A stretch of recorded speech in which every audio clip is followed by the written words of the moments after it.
All right, guys, here's the sitch. I'm going to try and make this as plain and simple as I can. You're thinking transactionally.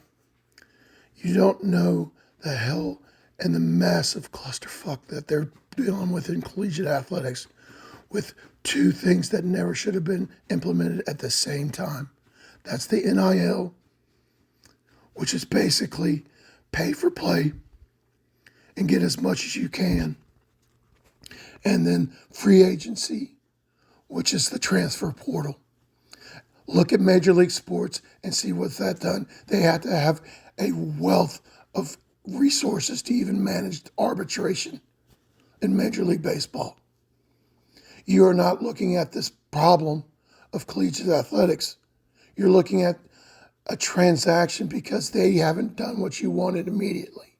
It's instant gratification, and it's the ruin of our society. If you really want a legacy, you have to have time. You have to invest it. You have to build it. Jay has had 3 winning seasons out of 6 seasons. He's won a conference championship in the first season of competition in the Sun Belt, which was actually slightly above the level of competition at CUSA when we exited. We had good teams. But more so, Jay is invested in his players. But even better than that, as a marker that says that Jay is not Will Hall, is that his players play for him. And the worst thing that happened is Caballo. You don't know the cancer that young man caused. He split the locker room because he's a narcissist. He had the most massive amount of talent, and it's wasted. And they put so much effort into trying to get this kid right. He's been to 3 schools because he's so selfish. It was a problem to get him to Southern Miss because the rules of the transfer portal says that you have to have a degree to make a third transition to a new school. And the university had to put up a lot of money to get him here because probably the coaches thought something of this kid that they could get through with him. My imagination is that Juan Cardona was his guy. And he more so, Juan was put in a massive amount of emotional and just vested love for this kid because he wanted to turn him around. He wanted to get him right. But they gave him chance after chance, most likely, and you see what's happened. If you need to go back and check the media, you should do it. You shouldn't hang this season on Jay because probably Jay's hanging it on himself and you're just compounding the problem. Will Hall never took responsibility, but I guarantee you Jay is. And probably, hopefully, Jeremy McClain sees that and you're calling for his head too because they didn't give you what you wanted. Stop it. You're good men. And if it's really because you're losing your shirt sports betting, stop that shit too, because that's the 4th and 5th head of the Hydra. And if you know your mythology, it's going to devour it. You're going to waste all good money because you're losing your shirt because you think you want to be loyal to your alma mater. And you're not the leading majority. Check the ratio, man. Be thorough. I mean, if you really think that this is just a cut and dry issue, God help you. But I think you all have capacity to be good people. Give the guys a break. Let them build. Stop yelling for their heads because they just didn't give you what you want. And by the way, I'm sorry for my voice. I gave it away.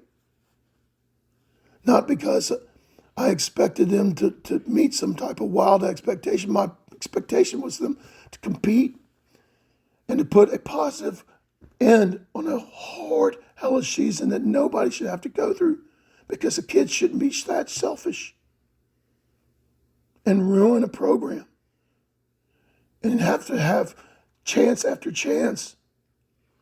They took advantage of their generosity and their desire to make him a good man, and he just wrote it. But guys, please, I'm actually asking you, take a step back. Will Hall's players quit on him because he had no regard, because he wouldn't admit what he didn't do right. He's a kind man, but Jay's not Will Hall. Again, since his time at Southern Miss, you should go sit in his practice and see how connected his players are to him and how he's connected to his players and how his coaches rally around him. And how hard, just look at the demonstrative effect on Juan. He had a massive sea change in his demeanor during this season because he was beat up, most likely, and this is just my opinion, I haven't spoke to anybody about it, but this is how I would see it, is because he loved Caballo. He saw something in that kid. And because Juan is so emotionally invested in the kids, and Jay trusts him because he's been through hell and came back and been a massive asset to our program. You should let them work this out. Let them get past this season, because you don't know the emotional toll of trying to get a kid who had probably the best and most a remarkable amount of natural gift and just pissed it away because he was so damn selfish. So there's my answer to all you guys. So please don't compound this issue by just thinking transactionally. You're looking at it at a 50,000-foot view. Next season, if they're not doing right, I would encourage you during the season to go sit down in a practice, be quiet, don't disrupt. Who knows? Jay might come over and introduce himself. I know he's done it to me on a couple of times. Jay is the legacy of a Super 8 coach. And if you don't know what that is, you should go Google it. There are 8 really competitive, really talented coaches in the 60s and 70s in South Mississippi. His dad was one of them, and Jay was steeped in it. He's a Ladner. While he's not directly related to Wendell, that is a very talented basketball family. You should also look into that too. Please, guys, if you really want a good program, don't think of this transactionally. Invest it in emotionally, not just whether they win or lose, and you lose your shirt because you're trying to support them by betting on them with a sports bet. I think you guys are capable of being really good fans. Join us. Don't go to the games and get hard on them and try and cuss them out. If they make a mistake, tell them to get over it, get up, let's go. That's why I lost my voice, if you ever heard or sat next to me. And if you need a verification, just ask Sippy. Ask the cheerleaders, or even ask Jay or the players or their parents. So that's it. I'm not going to speak any more about this. I hope you listen to me. I love you. I think you're capable people of being good for Southern Miss. You just got to be a little more patient. You got to be a little more willing, a little more receptive and generous. They don't work for you, but they want to. All right? They want to give you a winning product. But delayed gratification is hard. Perseverance is hard. Think about all the trials you faced in life, individually, collectively. Think about all the things you did wrong in your work. And imagine if you had 100 fans just in your face saying, you suck, get out. You're a waste of space.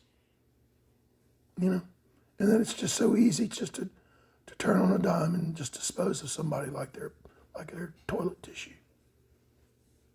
Like something you just wipe your ass and move on, flush it down the commode. Because God help you if you think that's what people are. Because I would hate that for someone to think that of you. I know I don't. I have good expectations, honorable expectations. I love you because I think you're capable of being a great fan base. And that's it. Thank you for listening to my TED Talk. You may now go about your business with my appreciation, my thanks, but my earnest desire for you guys to join and shift your paradigm so that we can really build good programs and not have to face the quagmire. You got to give this time to work out. Please, I'm asking you. I think you can do it. I have confidence you can do it. It's just you're going to have the will to do it. I love you to the top.